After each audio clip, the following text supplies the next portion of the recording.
आज हम चंपारण सत्याग्रह जो कि 1917 में हुआ था और इस आंदोलन को संचालित महात्मा गांधी जी ने किया था उसके बारे में जानेंगे तथा उसी के आसपास या उससे पहले एक एक विवाद कुझी पानी रेट वर्सेज ब्रिटिश सरकार और इस केस को इलाहाबाद हाई कोर्ट में कुझी के कुछ निवासी कुछ लोग जिन पर ब्रिटिश सरकार ने केस किया था कोर्ट में जाकर इस केस को लड़े थे और इस लड़ाई को जीते थे। इसके बारे में हम जिक्र करेंगे क्योंकि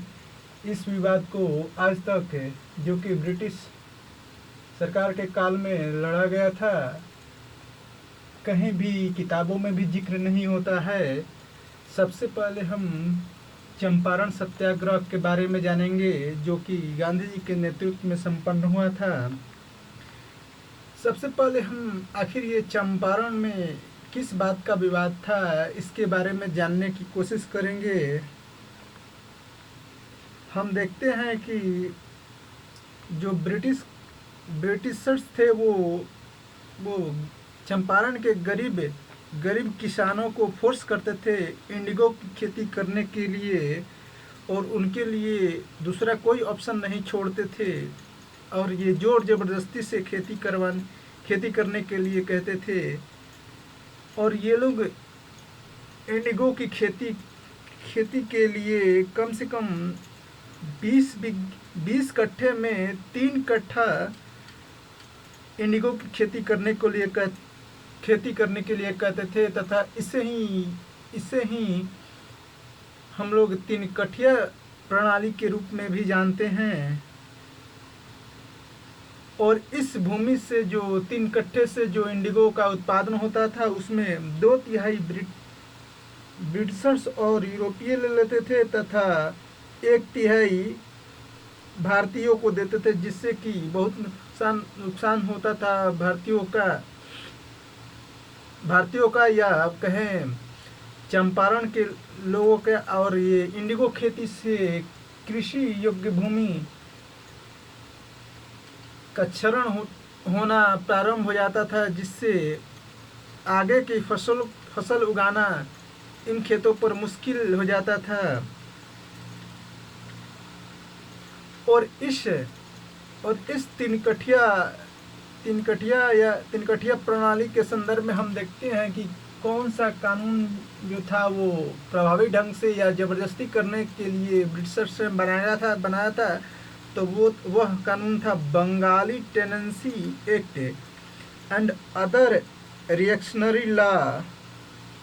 जिसके द्वारा मजदूरों का शोषण अंग्रेज करते थे। और यहाँ पर तो केवल चंपारण में तो केवल 3 कठिया का बात होता था लेकिन कहीं कहीं ये 5 कठिया का भी ये लोग अंग्रेज इस्तेमाल करते थे। 20 कट्ठा में 5 कट्ठा ज़बरदस्ती ये लोग इंडिगो की खेती करवाते थे। अब हम इस टॉपिक के मूल स्वरूप पर जाते हैं। इसके अनुसार राजकुमार शुक्ला जी ने ही सर्वप्रथम गांधी जी से मिलकर अपने यहाँ के शोषण के बारे में बताया था जिसको समझते हुए गांधी जी ने 1917 ईस्वी में चंपारण के लिए आए तथा वहाँ मजदूरों को इंस्पायर किए और एकजुट होने के लिए बोला तथा इस प्लांटेशन सिस्टम के अगेंस्ट में संघर्ष करने के लिए कहा। और इस तरह के संघर्ष के लिए गांधी जी के साथ बहुत सारे यंग जनरेशन के लोग भी जुड़ गए जिनमें से श्री कृष्ण सिन्हा, रामर्षि देव त्रिवेदी, ऋषि जी,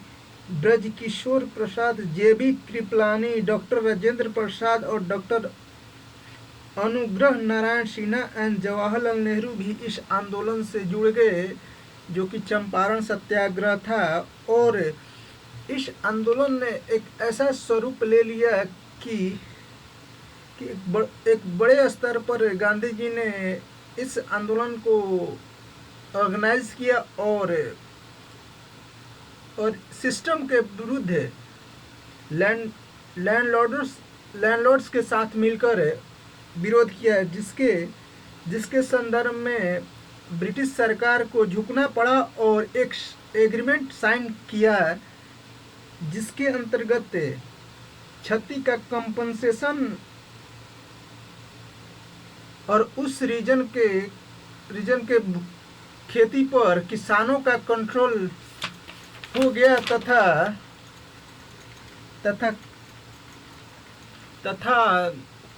तथा जो रेवेन्यू हाइक किए थे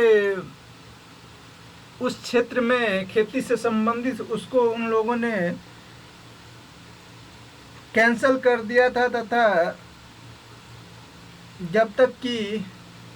किसानों की क्षति की भरपाई न हो जाए। ये तो हम केवल चंपारण सत्याग्रह के बारे में जानते हैं, जो कि कई किताबों में इसका जिक्र मिलता है। लेकिन जो ये कुछ ही रेट भर से ब्रिटिश सरकार विवाद जो हुआ, और वह यह है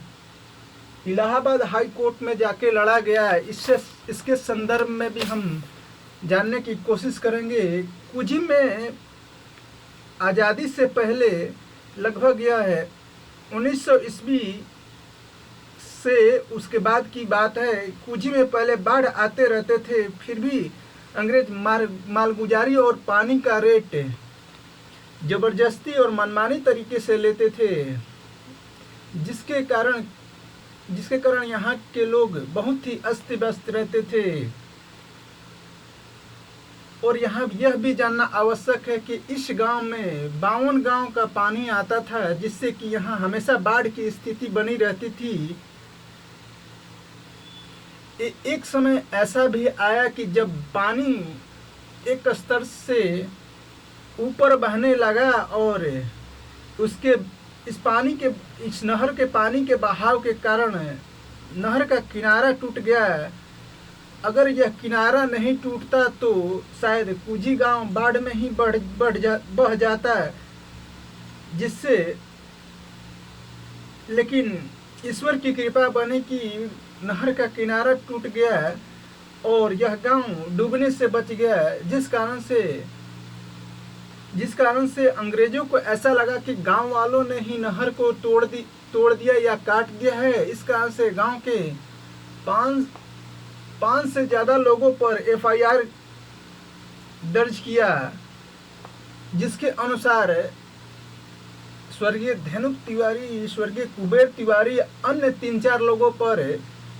लोगों को नामजद बनाया और उन पर कार्रवाई के लिए आगे बढ़े, जिसके खिलाफ में इन 5 लोगों पर इंक्वायरी बैठी। इन लोगों ने अपना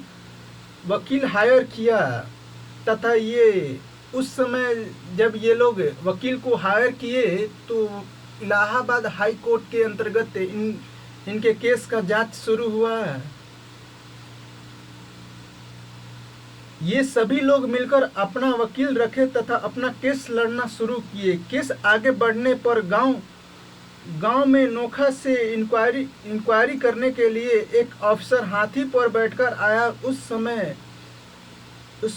समय वो पूरी तरह से छानबीन करने पर पाया कि कुजी गांव का पूरा कृषि क्षेत्र पानी से भरा पड़ा सालों साल रहता है, तथा वह व्यक्ति सभी तरह की छानबीन कर वह अधिकारी रिपोर्ट इलाहाबाद हाई कोर्ट को भेज दिया। यह जो अधिकारी रहता था वह पहले नोखा में जहां अफसर बैठते थे, आज के समय में वहां सिंचाई विभाग बन गया है। और इसी रिपोर्ट के आधार पर कोर्ट ने यह फैसला दिया कि 5 अभियुक्तों ने कोई गलती नहीं की, इन्हें बरी किया गया, तथा कोर्ट ने यह भी आदेश दिया कि पानी का रेट अब कुजी से न लिया जाएगा, केवल मालगुजारी लिया जाएगा। यह बहुत बड़ी जीत थी कुजी गांव के लिए, क्योंकि ये लोग टैक्स से बहुत त्रस्त थे। और यहाँ देखने वाली बात है कि जो चंपारण सत्याग्रह था, यह कुजी का रेट, पानी का रेट न लेना भी एक तरह का बहुत ही बड़ा मुआवजा था यहाँ के आम लोगों के लिए। और उसी आधार पर कुजी सीमा का निर्धारण कर दिया गया,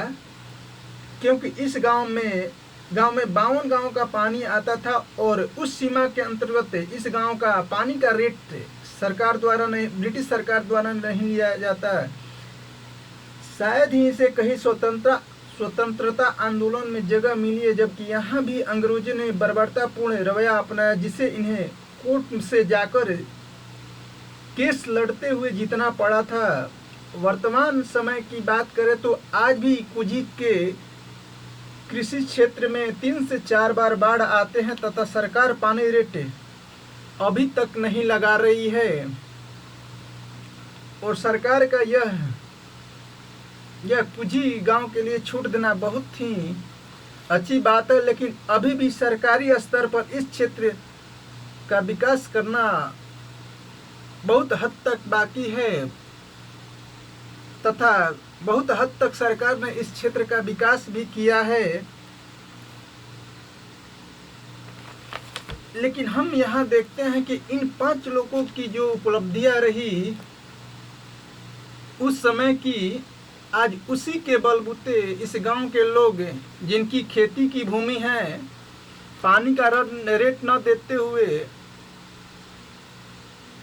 केवल मालगुजारी देते हैं और इसका लाभ उठाते। इन 5 व्यक्तियों का नाम आज हमें बहुत एक्का दुक्का लोगों के मुख से ही सुनने को मिलता है कि इन्होंने कुजी गांव के लिए ऐसा काम किया था, जिससे कि यहाँ की लोगों की कुछ जो दयनीय स्थिति थी उसको और दयनीय स्थिति से अच्छी स्थिति में लाया जा सके। इस गांव का अपने हक के लिए लड़ने का इतिहास बहुत बढ़िया रहा, लेकिन आज के संदर्भ में हम देखते हैं कि इस गांव में कुछ नकारात्मक लोग हो गए हैं जो कि न तो पूरी तरह सरकारी कार्यक्रम योजनाओं, सरकारी फंड, यहाँ तक कि सरकार द्वारा तो जो अनाजों पर MSP तय किया जाता है उस रेट पर अपना अनाज भी नहीं बेच पाते हैं। किसी व्यापारी को सस्ते रेट में ही बेच देते हैं और अगर अनाज बेचने की कोशिश भी करते हैं तो भी वो अपना अनाज MSP के रेट पर नहीं बेच पाते हैं। पता नहीं ऐसा कैसा चल रहा है इस गांव का हाल कि अभी भी लोकतंत्र आने के बावजूद अभी भी ये लोग रूढ़ सा हो गए हैं, जबकि हमारे पूर्वज थे जो अपने हक के लिए ब्रिटिश हुकूमत से लड़ गए थे। ये तो अपनी सरकार है, फिर यहाँ लड़ना भी नहीं है, केवल अपनी बातें सरकार तक पहुँचानी है, जिससे कि इनको सारी सुविधाएं जो वाजिब रेट पर है या कहे इसमें कोई हेर फेर ना हो, आसानी से इस गांव तक पहुँचाया जा सके। ऐसा संभव हो सकता है अगर यहाँ के लोग जागरूक हो जाएं। इसमें हम देखते हैं कि इन दोनों लड़ाइयों का अंतर बस इतना है कि एक का नेतृत्व गांधी जी जैसे महान व्यक्तित्व ने किया, जो 1947 तक एक बड़े नेतृत्व के तौर पर उभरे और बापू की उपाधि या राष्ट्रपिता कहलाए, जिस कारण चंपारण सत्याग्रह का जिक्र कई सारे किताबों में मिल जाता है, NCERT के किताबों में भी मिल जाता है। जबकि इस गांव के लोगों का किया गया अपने गांव के लिए हित को कहीं स्थान नहीं मिला, जबकि इन लोगों की उपलब्धियां चंपारण सत्याग्रह से कहीं कम नहीं थी। ऐसे न जाने कितने मामले देश में कई हिस्सों में घटित हुआ होगा, जिनका जिक्र न तो दूर दूर तक कहीं नामो निशान तक नहीं आज़ादी के आंदोलन में है। अगर कहीं भी ऐसी घटनाएं या जो कि अंग्रेजों के विरुद्ध लड़ी गई लड़ाई हो तो आप हमें बताएं, हम इसका जिक्र अपने इस चैनल के माध्यम से करेंगे। धन्यवाद।